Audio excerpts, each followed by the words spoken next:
After letting us know about the Peranakans of Singapore in the previous episode, in this episode, Mr. Alvin Yapp is going to give us a mini tour of the Intan, the smallest private home museum in Singapore. So can we have a look around? Of course. So I'm going to bring you on a very quick tour of the Intan house. Yes. This house is post-war 1950s. You will notice that the entire... By the way, a round of applause for Manoj. She's holding the camera so steady. Well done. I don't know how he's doing it. And try not to laugh at this time. Where we are now, in a Peranakan house like this, this is known as the reception hall. And I wanted to highlight to you the mother of pearl chairs that we're sitting on because this tells you that we are Chinese. So in every Peranakan house, the first thing you usually take note of is the mother of pearl chair. Mother of pearl. So, okay, so this all embedded thing. All very Chinese, right? so that you know we are Chinese. And if I can get Manoj to slowly turn the camera around, if you look at the windows where we are looking at, so he's now going to focus in a very sturdy hand. So you will know that the Peranakan houses have very narrow windows because the Peranakan culture started in Malacca, and in Malacca, the Dutch rule, they would tax the homeowners by the number and sizes of their windows. Oh my God. So here you have a very Western influence on the outside. If you slowly turn back into this part of the house, you will realize that the house is very long, right? Because we are Chinese. So here you have exterior being Western and the interior being very Asian. Now, Deepti, in the old days, you would not be allowed to go beyond this hall. Okay. Because we want you to notice the mother of pearl chair, the calligraphy on the wall. So you will notice old photographs. Oh, there is some, is that any kind of a story? There is 100% a story, but we probably don't even know what the story is because as long as they look Chinese, we are quite happy. Okay, where do you go shopping? I must ask you. Well, today many antique collectors send their photographs to me on WeChat or WhatsApp, and this is where we buy our antiques or we collect our antiques. So how do you know it's not a fake? Well, it comes with many years of experience. It's about knowing the source of the pieces. It's about looking at the items. It's about assessing the coloring, and then at the end of the day, making a informed decision. Informed decision. Yes. So, in the old days, as I shared with you, you will not be allowed to go beyond this hall unless you're a close friend, and now you are friends of the house. Yes. Let's go to we the have other the parts of the privilege. house. Please come with me. This is where the bulk of the action happens. It's a coffee table. Now, you will notice that I have many spittoons. Now, in India, you also have spittoons. Oh yes, for the pan. The Peranakan women were addicted to chewing bitter leaf. Bitter leaves. So many of these enamel wares were used as spittoons. Now you'll be very, very interested to know that many of these spittoons were sourced from India. These are not bone china, right? They are not bone china, the enamel ware. Enamel ware, okay. They were made in Eastern Europe and later they were acquired by Indian traders as dowry pieces. Oh. So many of my Indian suppliers, runners would source these pieces out for me from all parts of India, and I will acquire them back. For the Peranakans, the kitchen is the most important part of the house because this is where all the cooking is done. And so here, the kitchen is what we call the perut rumah, the stomach of the house. And this is where all the young ladies would cook. And the sound of the cooking that she makes is very important because for the Peranakan mother-in-law, one of her biggest criteria is her future daughter-in-law knows how to cook. God forbids, if my son marries a girl that cannot cook, what's going to happen? They're going to come home for dinner every night. So now I have something very special to share with you. Chinese New Year is coming. Yes. And these snacks are only available during Chinese New Year period. Okay. Yeah. So this is what we call kueh bun cake. It is it's made of egg white, a lot of sugar, and Aunt just made them a couple of days ago. I'm going to let you try them. You made them? No, I cannot make them. My aunts made them. Oh. So take one piece, right? Before you Oh, you eat it, okay lah. Yeah, it's where you did it, right? So you're supposed to put it in your mouth. It's kind of, it's got this very nice fragrance. fragrant coconut flavor. It's hard. It's like a cookie, but it's Very crunchy. It's crunchy, but it also like a nugget. You know, it just melts in your mouth, and it is a very nice aftertaste to it. It's called kueh bangkit.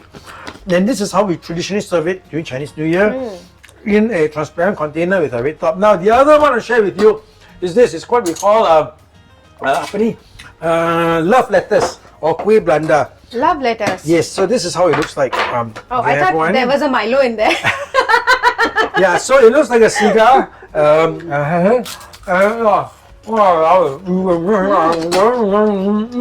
I'm sure the ladies used to make them all at home. Now, of course, scarcity of time. Yeah, in Singapore these days, where the ladies got time to Not do now. all Maybe this. in the olden days. Olden days, they would have done it over charcoal. So, what is one dish that is a must for a Peranakan kitchen? There's no one dish. There's the buah keluak, which is the nuts, the keluak nut. There's rendang. There's chapchai. I can go on and on and on. Suppose if I go to a Peranakan restaurant, what is one dish that I must order? Ayam buah keluak is chicken broth, spices, and nuts that appear mostly in volcanic areas, especially in Indonesia. Okay. Yes, so that's something you have to try. And if we just turn around, even the bathrooms are Peranakan? Come. So I'm a sticker man. So you can see that the flooring is stickers here. And here is my collection of Peranakan or European tiles. Yeah. So many of these tiles were made in England and later in India and in Japan. In fact, I found some pieces in Pondicherry during one of my travels. Don't mind my munching sound, guys. Don't worry, I have it too. So some people say this is the most, it's one of the most beautiful toilets that. Yes. And we can see Manoj having a good time in there.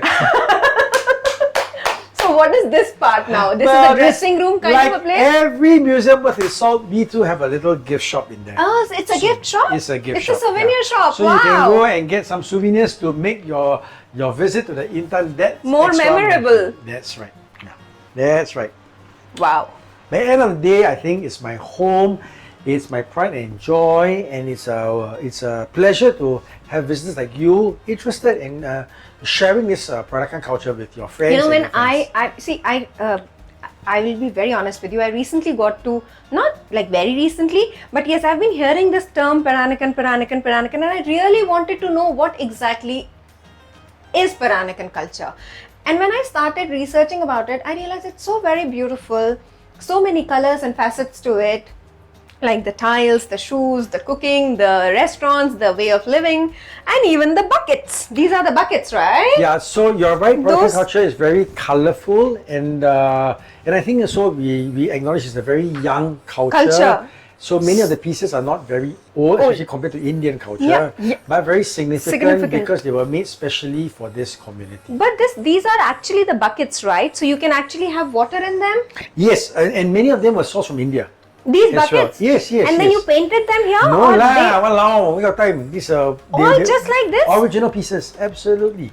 Which part of India? In northern India, I think many of them you find them in huge houses. Yeah, I've seen the buckets, but they are not this colorful, or like this is like a patterned one, and it's very colorful and it has a design.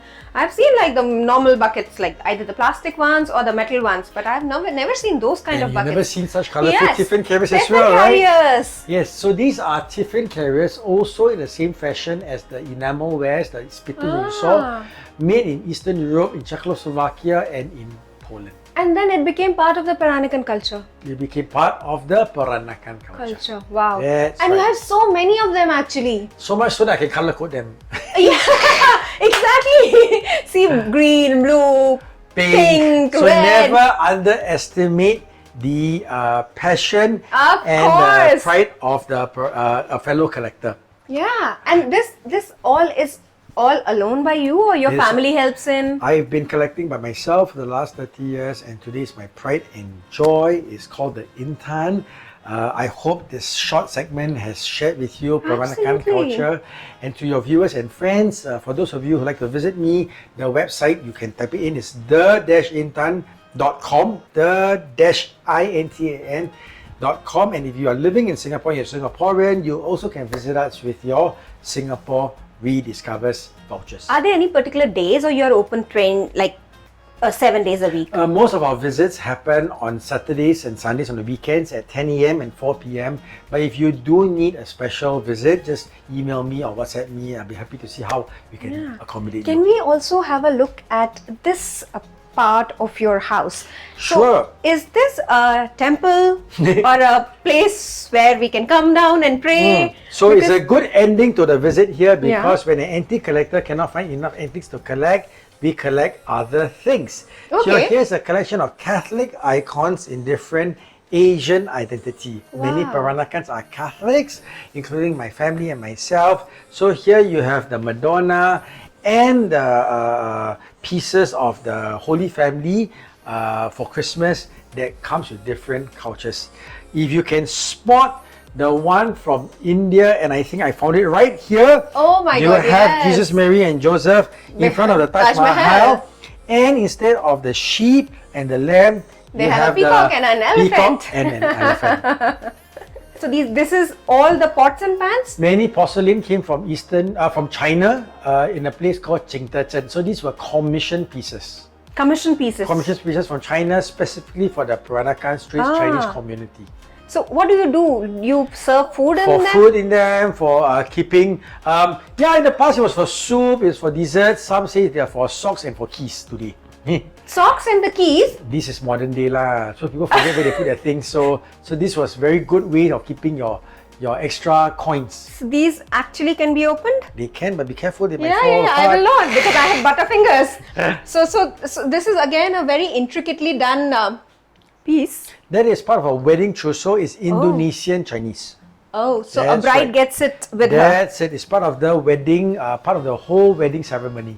Is this also a piece? That is a musical instrument. We call it the Sauna, or in Malay we call it sroni.